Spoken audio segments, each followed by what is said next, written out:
महेशं महेशं शिवं शङ्करं शम्भुमीशानमीडे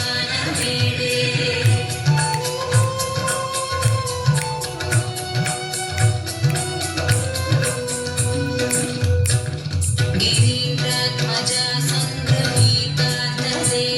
गिरौ संस्थितं सर्वदा पन्नगेहं परब्रह्म ब्रह्मादिभिर्वन्द्यमानं शिवं शङ्करं शम्भुमीशानमीडे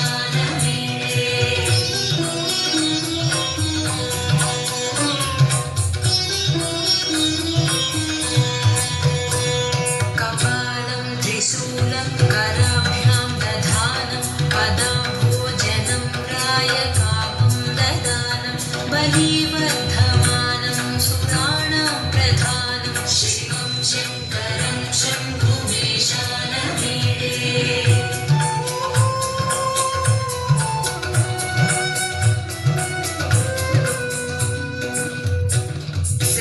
चन्द्रगात्रं गणानन्दपात्रं त्रिनेत्रं पवित्रं धनेशस्य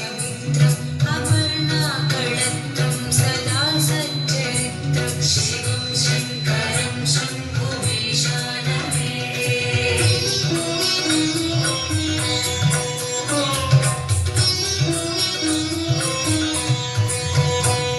हरं सर्पहारं चिताभूविहारं भवं वेदसारं सदा निर्विकारं श्मशाने वसन्तं मनोजं दहन्तं शिवं शङ्करं